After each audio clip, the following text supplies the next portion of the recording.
The clock hits 4:58 p.m. and you see them, that new Gen Z hire, gathering their meticulously curated thrift store backpack, ready to sprint out the door at 5 sharp. Meanwhile, you, the millennial manager, are still clinging to your desk, fueled by lukewarm coffee and the vague guilt that leaving on time somehow signifies failure. The project is due tomorrow, the crisis is real, and yet they are gone. This isn't about laziness. This is about a fundamental psychological and economic gap between two generations that were sold two very different lies. Millennials were promised stability. Work hard, get the diploma, and the system will reward you. Gen Z saw that promise fail in real time. They watched us. They watched the 2008 crash, the student debt crisis, and the stagnant wages. They realized the old contract, the one based on effort and loyalty, was void. And now they've drafted a new contract, one based on transaction, efficiency, and a deep-seated distrust of corporate promises. And it is driving every millennial manager, and corporate drone absolutely crazy.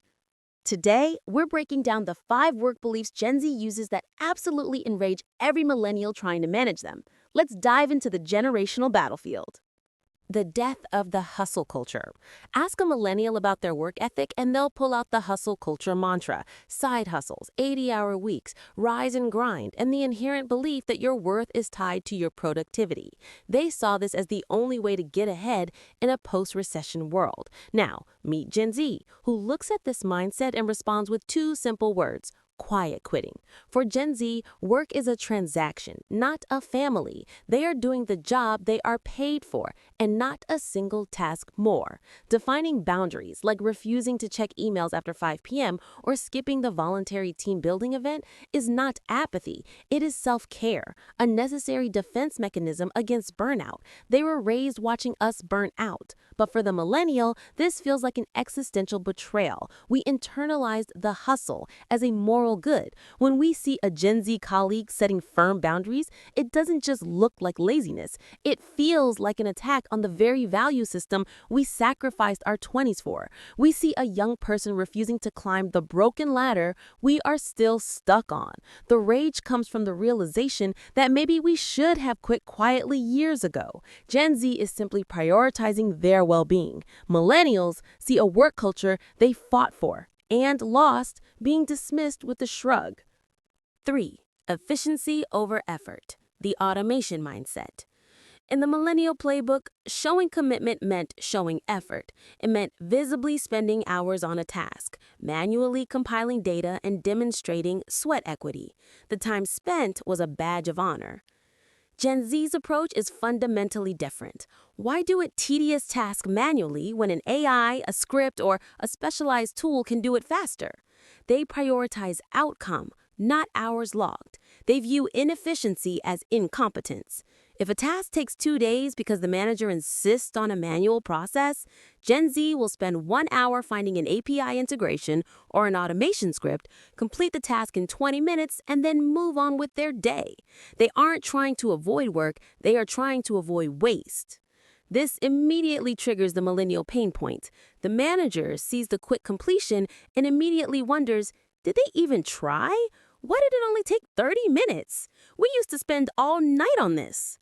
They mistake efficiency for disengagement. The value placed on visible struggle and long hours is a hangover from an industrial era.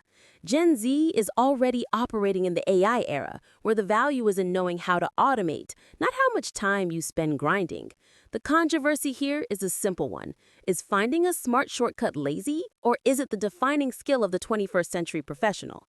Gen Z says it's smart, the millennial just sees someone who seems to be barely working. Work as a transaction. Lack of loyalty. Millennials are the last generation that broadly believed in climbing the corporate ladder. We were conditioned to chase the 10-year service pin, earn respect, and assume that if we just stayed long enough, stability and promotion would follow. We believed in the concept of company loyalty. Gen Z never got that memo. They saw the global economic instability of the last 2 decades. They watched mass layoffs that didn't care about years of service. They understand that for the modern corporation, the employee is a cost center, not a family member. As a result, Gen Z's average job tenure is often less than 2 years. They treat their career as a series of calculated transactions. If a new company offers a 20% salary bump and a better title, they are gone. There is zero emotional friction in job hopping for faster growth, because why should they offer loyalty to an organization that has demonstrated zero loyalty to them or their predecessors? For the millennial manager, this high turnover is exasperating. It costs time, money, and momentum. They interpret it as a lack of commitment, professionalism, or respect for the team. But Gen Z sees it as the only viable path to financial security when wages are stagnant and rent keeps rising. The pain point is the clash between the millennial ideal of earning your promotion and the Gen Z reality of buying it on the open market. The demand for immediate pay transparency. In millennial office culture, discussing salary was an unspoken taboo. It was a private negotiation, and sharing details was seen as unprofessional, even risky. This secrecy, of course, almost exclusively benefits the employer by maintaining the power dynamic and creating wage gaps. Gen Z is tearing down that wall with a vengeance. For them, pay transparency is not just an idea, it's a tool for collective bargaining and equality. They will openly discuss salaries on TikTok, in group chats, and increasingly directly in the workplace. They are pushing for legislation and corporate policies that mandate salary ranges in job postings.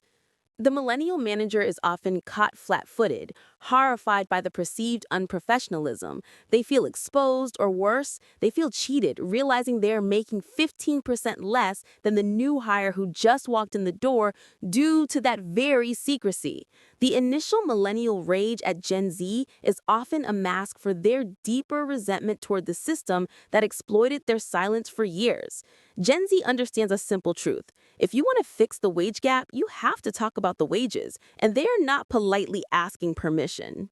Vibes over credentials. Authenticity is currency. Millennials spent their early careers chasing traditional credentials, the prestigious degree, the perfect resume, the professional demeanor, and the sleek, polished look. They believed in the filter of corporate professionalism. Gen Z, they prioritize authenticity and vibes. They'll walk into an interview with bright pink hair, openly discuss their mental health struggles, and value a creator with a strong personal brand more than a CEO in a suit. Skills and portfolio often matter more than the piece of paper. They want to work for a company whose vibe aligns with their values, and they are willing to quit if the environment feels off.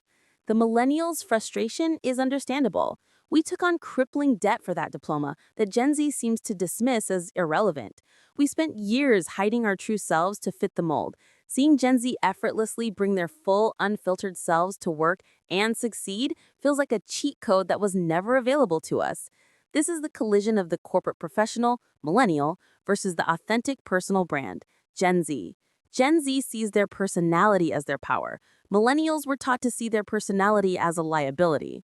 So, what is the root cause of this conflict? It's not a moral failure on either side. It's not laziness versus diligence. It is a shared anxiety directed at the wrong target.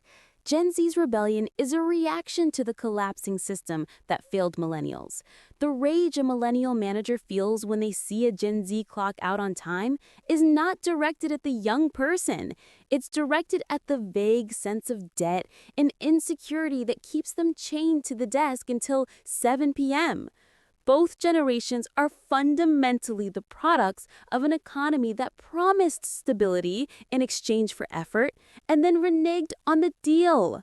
Gen Z is simply the first generation bold enough to draft the new terms. They're using efficiency, transparency, and boundaries to get ahead in a world that never offered them a safety net. Millennials might still be trying to reform the broken system, but Gen Z is already focused on replacing it. And perhaps the millennial manager who is most enraged is actually the one who secretly wishes they have the courage to follow their Gen Z employee out the door at 5 sharp. Ultimately, both generations are fighting the same battle, just with different weapons. Which approach do you think will ultimately define the future of work? Let us know in the comments below.